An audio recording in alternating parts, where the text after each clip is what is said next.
Okay, so we have arrived in, almost arrived. We still have a little bit of distance in this, in Ketchikan, which doesn't look unlike Kodiak in a sense. I mean, it's different. It's built on this base of a hill, almost Kodiak, I guess.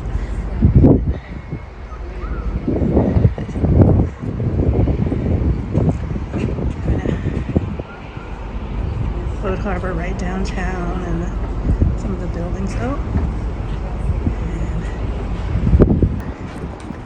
Okay, a little bit of ship spotting from the Koningsdam. I'm going to guess this is the Crown Princess again, since we've been with them. It's pretty much our whole itinerary, but I don't know that for sure.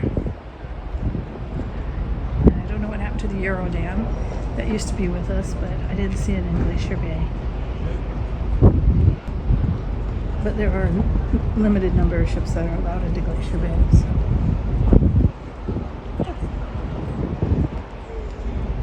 Some pretty big houses up there. Yeah. It is a beautiful day, as you can see. The sun is shining. The sky is blue.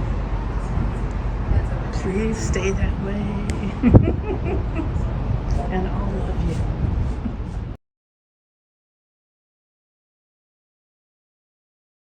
Poles. So why are there totem poles?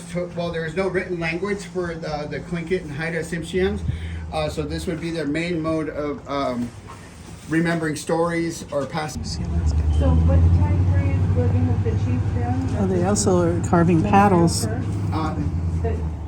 I understand you right?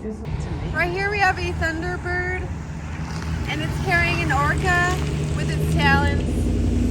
Right here we have a face on the tail of the orca. Whenever you see a human face or a human-like face on an animal, or on the part of their body that isn't where the face usually is, it's representing the strength of that animal. So the strength of this animal is obviously in its tail, and it's represented using the style of a face. This is a thunderbird. It's a mythological creature, an urban legend in the area.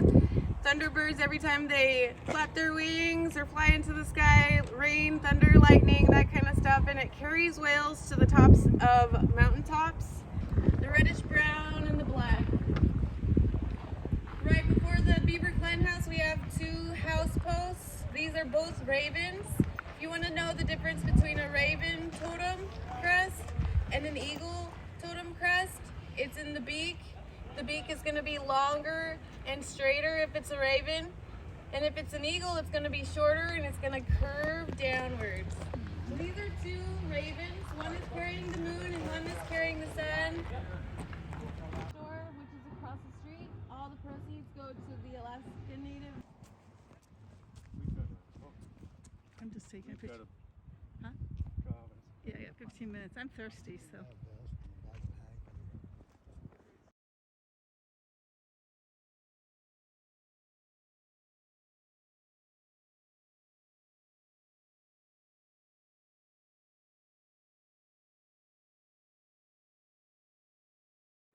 They're more afraid of you than you are of it. Even the sound of the yelling voice, the cars pulling up, they are skittish creatures, so they probably ran away by now. We're not going to see any because we're going to be too loud for them. We're going to scare them right away. So just if you're on a nature walk by yourself, just keep that in mind. If you guys They're giving us bear information.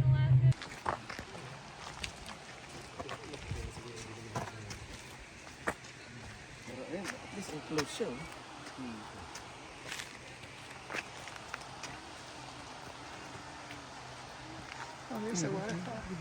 Oh, sorry.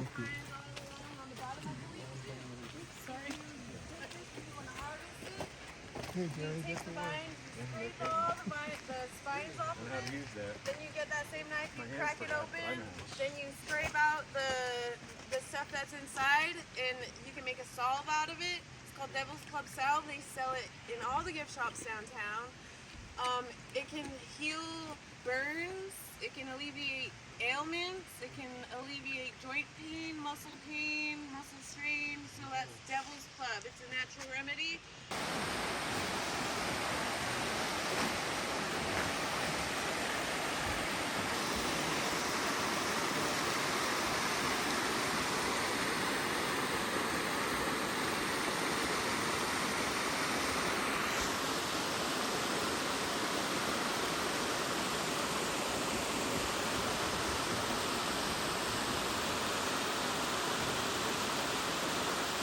took off in the airplane. We were on the outside. I was taking a video. I am too.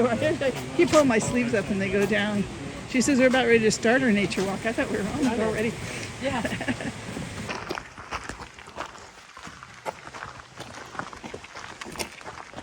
I love these rainforests.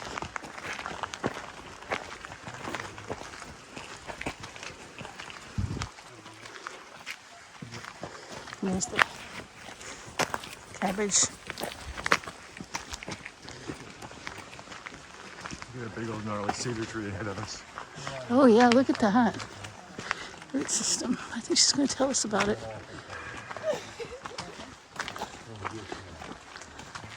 I'll come right to a stop just so you know. So. I gotta keep it sassy.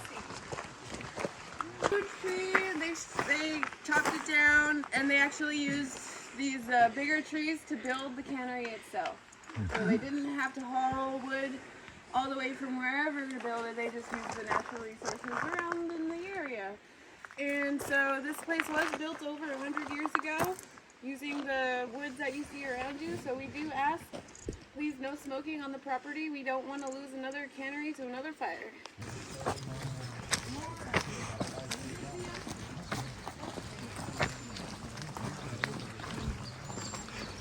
Listen to the birds.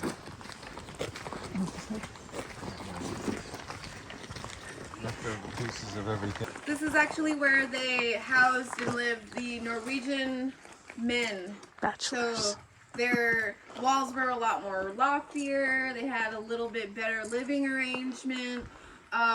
Next to that, this smaller building. This is the watchman post.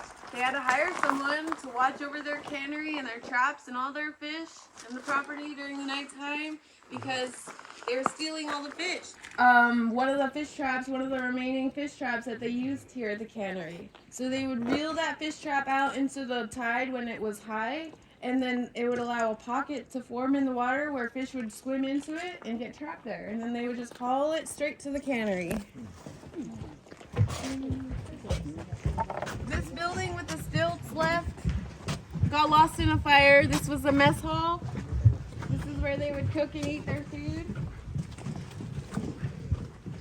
This is another living quarters. This is where the women were housed.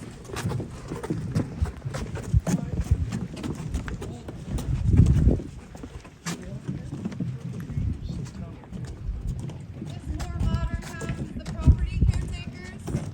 We have on-site property takers. Okay, so we're gonna go in. Any more fish? So what are we walking into? Oh, this looks like a museum. Downward dog. Okay.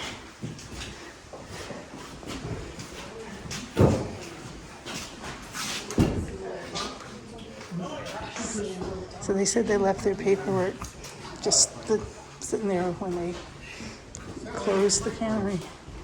Knocked out. Everybody take a break.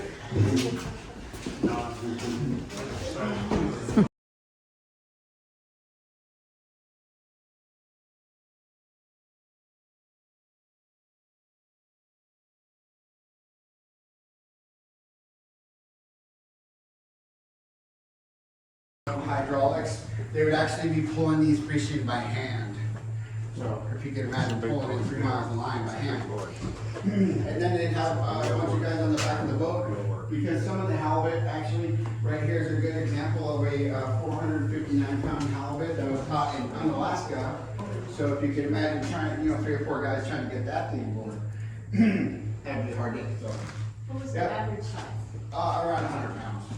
Anywhere from 50 to 150, I believe, is the average. So the guys are waiting in the back of the boat. They have some. Now we're going to talk about the pot fishing.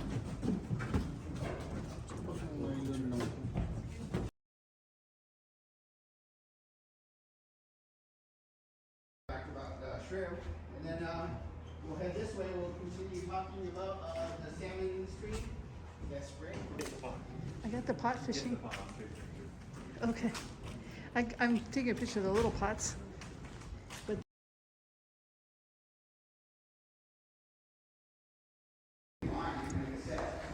So they're out there, they're waiting in line, and then there's some already that only open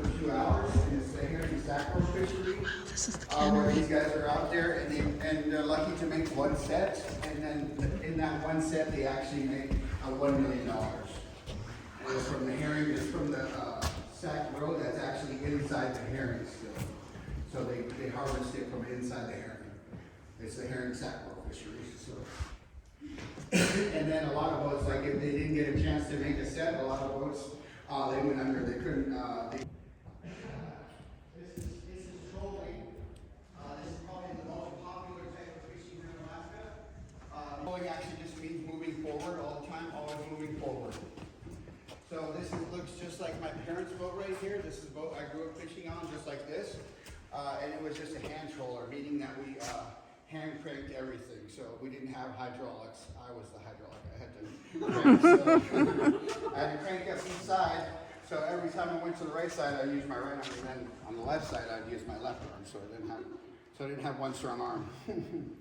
It's got a lot of smaller mesh. So this would be for herring. And then there's actually a gap in between the line and the top of the net, and that's just to let the debris go through. And then these guys will actually start at the beach, and then they head straight out because the salmon like to follow the shoreline. Thumb is the right with chum, and then the pointer would be for sockeye because you're going to sock somebody in the eye like Three Stooges. And then the big, see all these fish? They're actually all silver when they're in the ocean. Red salmon or sockeye. The silver salmon would be known as a coho salmon. The king salmon is a Chinook salmon. The chum salmon is a dog salmon. And the pink salmon is also known as a humpy. The men up here actually sorting the fish into species. And that would be because the machinery would have to be adjusted for each species because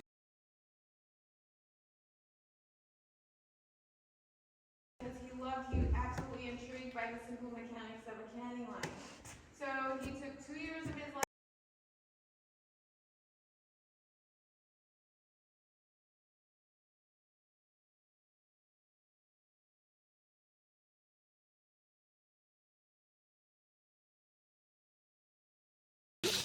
Reindeer sausage, smoked cheddar.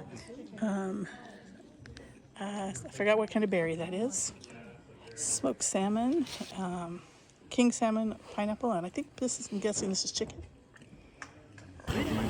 Leaving the cannery, and we're gonna go for a little wildlife thing. And on this boat, the Sea Lion Express, and then back to town. They compress and compress and compress. And by the time we got to the lake we were at, it's doing 50, 60 miles an hour. And we were in a rubber boat. So what we would do is we would Front doors are air conditioning. That some of them stick out. Some of them are actually dead and they're growing on top of other trees called nursery logs. So a nursery log is a dead tree and new growth grows on top of that. So we have significant tide changes here in Ketchikan. They change twice a day, every 6 hours. So high tide was at about 1:30. And so currently it is an outgoing tide. The tide is going out. A little to the right. Oh, I see what we're doing. Yeah.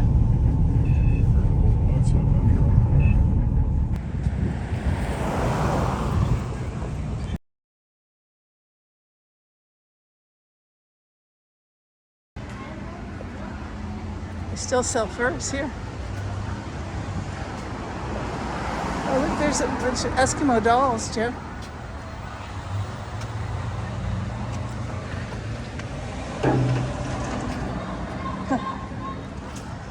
What's this? Arctic Spirit Gallery. Oh, that's cool. I like the seal with the hunting hat on. Alaska's fresh and smoked salmon. It's an art gallery.